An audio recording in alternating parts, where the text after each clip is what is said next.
Hey peeps, Jess here, and we are coming to you live from my floor because today we're talking about physical therapy gear essentials for travel. Because when you're traveling, you don't have the luxury of your full kit. So today I'm going to show you guys some of the tools that I bring when I'm traveling and want to make sure that my physical therapy regimen is up to date. Of course, there is a massive disclaimer on this in that I do not normally bring the full kit, and probably neither will you, because these guys are really based on what you need in that moment. This video is more to give you an idea of what stuff you might want to consider bringing along. And with that, let's dive in. First, this might not seem remotely related to what I'm talking about in this video, but I swear it makes sense. A water filtration device. This guy here is a Grail. It's basically a French press for water filtration. Let's see if I can get it open. There's no way to make this look good. Yep, it's pretty awesome. You put in the water, press it down, you're good to go. I've been using Grail for a few years now, mainly because they're based in Seattle, so shipping is amazing, and it has few enough components that I'm less likely to lose them. That's the really important part here. The reason I include this guy in this list is that you need to be hydrated. Not only do you need to be hydrated, but likely your equipment needs to be hydrated. If you're someone who brings a humidifier, a CPAP, anything we're going to be needing to use water or drink water, this makes your life a lot easier when you're traveling. Yeah, great. Next, a balance ball. I'm sure most of you who've done yoga or bar have seen these guys before. I keep mine slightly deflated so that I can do bridging on it. Realistically, this is one that I think is worth including in lists, but it's also one that I'm not using personally. Reason being, even though it's lightweight, even though it compresses to next to nothing, I almost always forget the thing to inflate it. On top of that, most of the hotels I'm going to nowadays have balance balls in their fitness center.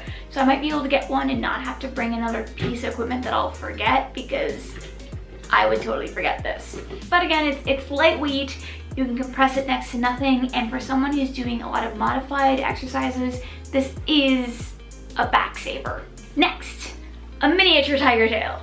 Now this really is a mini. If you guys haven't seen this before, this is a foam roller with handles.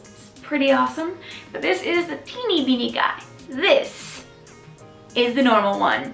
Now, I do like this one much better in terms of actually using it, because for one thing, you can actually get a grip on this. I mean, dude, I'm 5'3" on a tall day, and I can't get a full grip on this.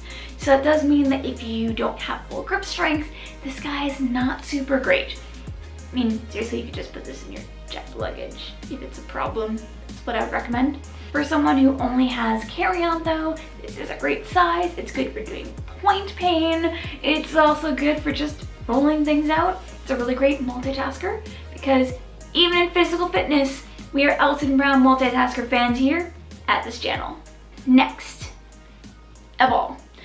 Now, normally I would not recommend this guy. I do like this particular ball. It's a therapy ball. I got this guy from one of my physical therapists, and I really like this for point muscle pain. The reason I don't recommend this particular ball is that you should just get a tennis ball. I just don't own a tennis ball because I use this guy. And a tennis ball is going to be so much more lightweight and easier to bring on a flight, and you could bring a bunch of them and store them everywhere, and you'll get the same benefit, maybe a bit less sturdily, because this can really get into some muscles. But for just dealing with flights and muscle pain, a tennis ball is going to be fine for the average person. This is just what I have in my house. So get yourself a ball and work out some of that stress. Next, a massage plate. I think this is called a gua sha jade plate. This has become kind of my personal multitasker, and I really like it for dealing with knee injuries. My knees, just the musculature is a nightmare. There's something wonderful about being able to pull this guy out and go to town on it. I used to do massage with my hands more. The problem there is that that really destroys my hands over time. So this is a little bit more intense, but it means I'm not creating one injury while healing another. And again, it has like no profile.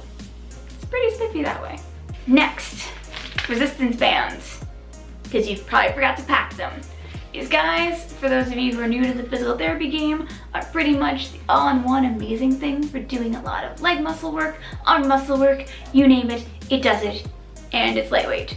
This is more a reminder that if you're already using resistance bands, you should probably just bring one and bring your weakest band, the one with the most give, because this is not the time to bring the one that your arms aren't ready for. I'm over here using green on my legs and yellow on my arms. I'm gonna bring the yellow. It's much weaker, much less muscular, bad. This is what my feet can use. So bring this guy. Speaking of TheraBands, the thing that I've gotten into recently and think is fantastic, especially if you have weird doors, a door jamb. This is the one from TheraBand. I think it was like $6. And what I like about it is that because of the nice foam and nice not dark colored strap, it's really good if the doors are kind of weird, or if you don't have anyone who can help you with activities, or the doors just aren't great for holding stuff, which is gonna happen almost anywhere. My one actual bit of advice for using this guy is I would pack it just tied to your TheraBand, because otherwise you're gonna totally lose this in your kit just immediately. Just put it together, make it into a giant TheraBand eagle. It'll be so much easier to spot. And then you keep everything together. Last but not least, a towel. I know that some of you are saying, but Jess, you're going to a hotel or traveling somewhere where you most likely have towels. Why are you recommending a towel? Dude, towels are amazing. So this guy that I have here is a tea towel, nothing up my sleeve. And what I like it for is support. Let's get this guy all rolled up. Once I have this guy rolled up, I have a neck brace, I have a back brace for any kind of stuff I'm sitting with for long periods of time, like trains or planes. And on top of that, I've got a support for doing my rotator cuff exercises. I feel like a car salesman. The point is, be a hoopy fruit, know where your towel is. It's also nice to have one that is actually like the right size, because a lot of the nice fluffy towels in hotels are wonderfully fluffy, but not the right size for your needs for exercise. So I'd much rather just have my towel than worry about making sure that every single place I stay really matches my needs. So with that, those are some of the tools I recommend for travel with physical therapy needs. My current kit right now is my towel, along with the TheraBand, the door jamb, and there goes the towel, the massage plate. These guys for me are covering my needs. I have definitely used all these guys depending on what's going on, so there's no wrong way to build your kit. And with that, I'd love to hear from you lovely peeps in those comments below.